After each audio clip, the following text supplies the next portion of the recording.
What is Supreme Ruler Ultimate? Hello guys, I am RESOULA. As I've published my Let's Play series on this game and my many guides, which you can find on my strategy shelf or in the cards up at the top right, I've gotten many questions about what is Supreme Ruler Ultimate? What can you do in it? What are all the different scenarios? How does it compare to Hearts of Iron or insert other Paradox games here? I hope to answer all of these questions and more with one simple video. What is Supreme Ruler Ultimate? Starting at the top, Supreme Ruler Ultimate is a grand strategy game comparable to, as it formerly once was one, or its predecessors were, any Paradox grand strategy game, among others such as Ajod and etc. Supreme Ruler Ultimate is a game where you can select any available nation among many different eras and many different lines of technology, and you may run a nation as its permanent leader, controlling all aspects of your country,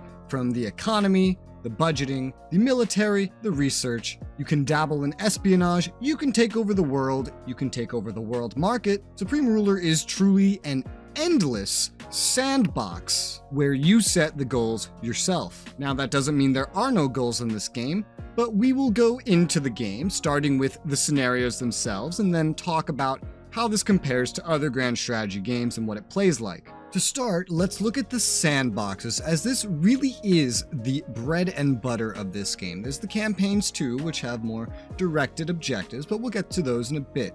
So as I said, Supreme Ruler Ultimate is a game where you can play in many different eras, as you can see.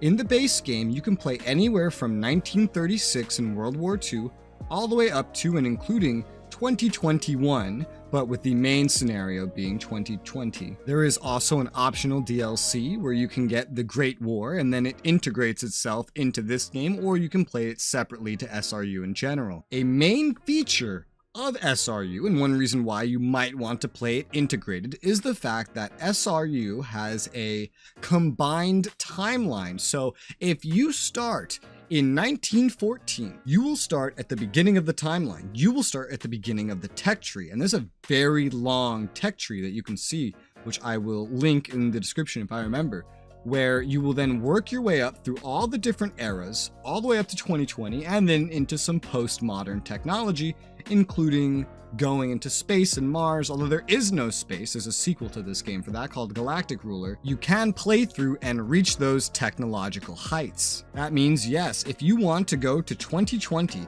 and select any number of countries among any number of regions and play them, you can.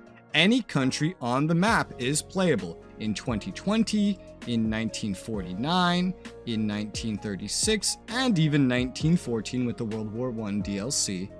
All of them can be played with by any player, and the game also features multiplayer in its sandbox of about 16 or 32 players, one of the two. The reason SRU is so big and part of why it exists is because it's actually a combination of all the features and all the scenarios developed in SR over the many years, starting with SR 2020, working its way to SR Cold War, 1936, and basically it stuffs them all into one game where you can experience them as one product. If you need help in setting up a game, if you choose to try it, or in anything else, I urge you to check out my guide series in the cards at the top right, or in the description below you can find the playlist where I talk about even just setting up a scenario among all the basics of how to play the game. Now, the key difference between sandbox in this game and campaigns are going to be the fact that in sandbox, you can select whoever you want. In the campaigns, as you see,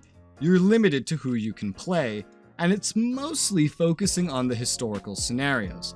The campaigns have very clear objectives, they are very easy to quote-unquote beat, and maybe they're more new player friendly, as there's also less emphasis on setting up a game to your liking. They're far easier to understand in general. The sandbox still has the objectives and historical events and flavors that the campaigns do.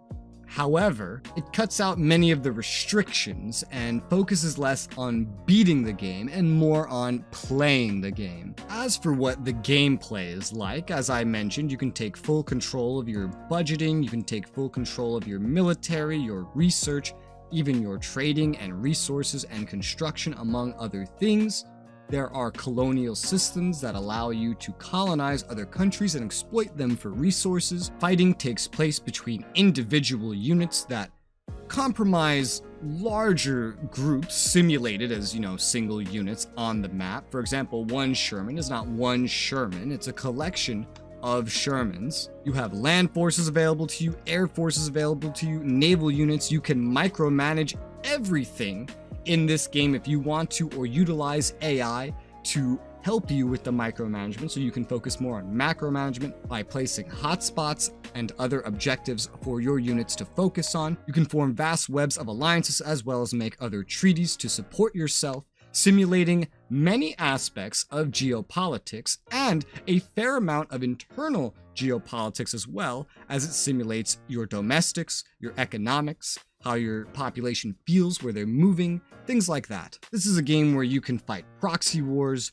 go for world domination, attempt to become the most technologically advanced country in the world. You name it, there's a playstyle in this game for everyone. And with all the historical scenarios that SRU boasts, there's certainly a setting for everybody as well. Whether you want to take on a superpower in the Cold War and bring your sphere to victory, or engage in more standard diplomacy and go to World War II and try to prevent Hitler from taking over Europe, or do it yourself, or go to 2020 and tackle a crisis or two from our modern time. SRU is a very, very in-depth game with a lot to learn.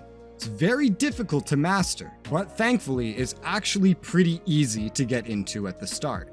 And if you are looking to master it, as a reminder, the guides are in the cards above in the top right, and if you have any suggestions for things you would like to see turned into guides, or if you have any particular questions, feel free to leave them in the comments below, and I will do my best to answer it or end up making a guide on it. To relate this game to Paradox players, I'll do my best, because, as I said, this is a big game. You can do really whatever you want. You can take on a Hearts of Iron style, war-focused playstyle, managing the individual units on the map. You can make this your own Europa Universalis, focus on gathering, collecting resources and trading them to other nations and on the world market. And there's even an aspect of Victoria 2 when it comes to population management, how smart they are, how well they work, how efficient they are, what rates they're being born, how they're dying, and just generally how wealthy they are. It's not one-to-one with any of them, it's way more in depth than any of them. It's also a lot easier to get into than most of them. With that though, I have done my best to answer all the basic questions that have been thrown at me over time. Hopefully this video will be of use to some of you, as I've already said my spiel on the other guides and things you can suggest. For now, I will simply say thank you very much for watching. I hope you enjoy Supreme Ruler Ultimate, and I hope to see you somewhere else on this channel.